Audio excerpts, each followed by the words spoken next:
ఈసయ్య ఏం చేసుకుంటావో చేసుకోపో అన్నప్పుడు ఒక్క కాంగ్రెస్ నాయకుడు మాట్లాడిండా సార్? ఇలా బాగా మాట్లాడుతున్నారు. పదవుల కోసం పెదవులు మూసిన చరిత్ర ఖచ్చితంగా తెలంగాణ కాంగ్రెస్ నాయకులదే. అందులో రెండో అభిప్రాయం కూడా అవసరం లేదు అధ్యక్ష. I'm not yielding sir. ఎందుకంటే మీరు నాకు రెస్క్యూకి రావాలా. మేము ప్రధాన ప్రతిపక్షం 39 మంది ఉన్నాం ఇక్కడ. మాటికి ఒక్కసారి ఇంటర్ఫియర్ చేస్తే మాకు కూడా సమయం ఇవ్వాలా. మీరు మాకు కూడా 4 సభ్యులకు మాట్లాడే అవకాశం ఇవ్వండి. మాటికి మంత్రి గారు చెప్పడం ఏంటండి? సమాధానం చెప్పలేరా అధ్యక్ష? అంత భయం ఎందుకు? సమాధానం చెప్పలేరా అధ్యక్ష? సమాధానం చెప్పలేరా సార్? వీళ్ళు తర్వాత చెప్పమనండి సార్. మా రిప్లై అయిపోయిన చెప్పమనండి అధ్యక్ష. గౌరవ సభ్యులు అధ్యక్ష. సార్ ఇది ఎందుకంటే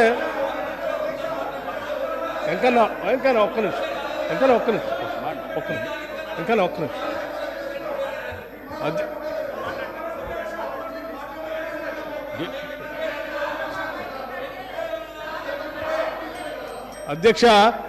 అధ్యక్ష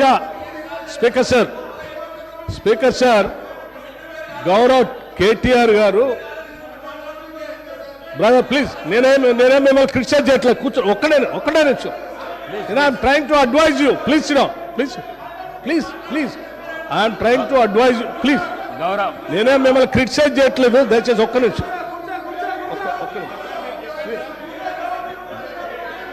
గౌరవ ప్రశాంత్ రెడ్డి గారు అధ్యక్ష. కూర్చో అధ్యక్ష. ఒకటే నిమిషం అధ్యక్ష.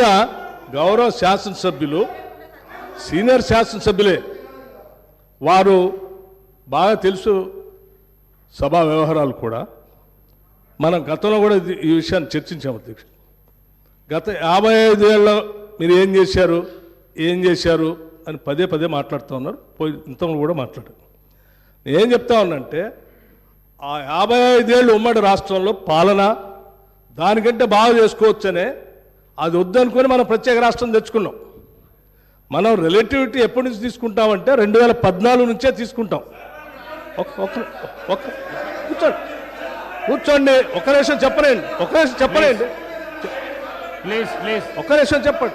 ప్రత్యేక రాష్ట్రం ఏర్పడిన తర్వాత అది బాగలేదనే ఈ రాష్ట్ర ప్రజలందరూ కూడా సకల జనం సమ్మె చేస్తే ఇక్కడ ఉన్నటువంటి మంత్రులు కూడా కౌశిక్ రెడ్డి గారు కూర్చోండి. పెద్ద రాష్ట్రంలో మంత్రులు ఉంటే కూడా రాజీనామా చేసి మంత్రులందరూ కూడా తీర్మానం చేసి, ఈ సభలో ఉన్నటువంటి కాంగ్రెస్ శాసనసభ్యులు కూడా అందరూ తీర్మానం చేసి ప్రత్యేక రాష్ట్రం కావాలని కేంద్ర నాయకత్వాన్ని ఒప్పించి శ్రీమతి సోనియా గాంధీ గారి దగ్గర కలిసి సభలో సరిపోయేంత బలం లేకపోయినప్పటికీ సభలో ఉన్నటువంటి వాళ్ళందరినీ ఒప్పించి ప్రత్యేక తెలంగాణ రాష్ట్రం ఇచ్చినటువంటి కాంగ్రెస్ పార్టీ ఆ ఆలోచన ఉంది కాబట్టి ఇచ్చింది అధ్యక్ష. కాంగ్రెస్ పార్టీ ఇచ్చిన తర్వాత సంపదతో కూడినటువంటి రాష్ట్రాన్ని మీ చేతిలో పెడితే, మిగులు బడ్జెట్తో ఉన్నటువంటి రాష్ట్రాన్ని మీ చేతిలో పెడితే 10 ఏళ్లు బాగు చేయాల్సింది పోయి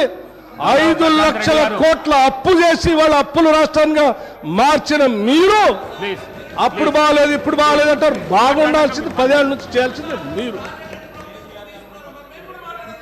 ఆ రోజు గతంలో డిప్యూటీ సీఎం గారు కేసీఆర్ కూడా అందులో మంత్రిగా ఉన్నారు. అవన్నీ బాగలేదని అనుకున్నప్పుడు అందరం కలిసి తీర్మానం చేసి తెచ్చుకున్న తెలంగాణ రాష్ట్రంలో పాలన గురించి అభివృద్ధి గురించి మాట్లాడుకోవాలి. కానీ మాట్లాడితే పాత మాట్లాడుకుంటే వీళ్ళందరూ రాజీనామా ఎందుకు చేస్తా అన్నారు, పార్లమెంట్లో వాళ్ళందరూ కొట్లాడుతా అన్నారు, వాళ్ళందరూ పెప్పర్ స్ప్రే తింటారు, మిగతా వాళ్ళు ఎందుకు రాజీనామా చేస్తారు? అది బాగాలేదని కదా తెచ్చుకున్న దాంట్లో మీరెంత బాగా చేశారో చెప్పాలి. కానీ ఏం చేశారు? పట్టుమని ఏమైనా గోదావరిలో ఒక చుక్క నీళ్లు తెచ్చారా? కృష్ణానదిలో ఒక చుక్క నీళ్లు తెచ్చారా? ఏం చేయలేదు కదా. లక్షల కోట్లు వృధా చేశారు. కానీ ఒక్క ఎకరానికైనా అదనంగా ఆయకట్టు నీళ్ళు ఇచ్చారా? ఒక్కడికైనా ఉద్యోగాలు ఇచ్చారా? ఒక్కడికైనా ఒక ఇందిరమ్మ ఇల్లు ఇచ్చారా? ఒక్కడికైనా ఏదైనా చేశారా ఈ రాష్ట్రంలో? ఏమి లేదు. అది చెప్పండి. మేము చెప్పింది అదే. ధనంతో కూడిన సంపదతో కూడిన తెలంగాణ రాష్ట్రం ఇస్తే 10 ఏళ్ళు విధ్వంసం చేశారు. ఇవాళ విధ్వంసం చేయడం కాదు, స్వేచ్ఛ లేకుండా చేశారు. ఇవాళనే వాళ్ళకి స్వేచ్ఛ వచ్చినట్టు తీర్పిచ్చారని చెప్పాం. దాని గురించి మాట్లాడిన 10 ఏళ్ళ నుంచి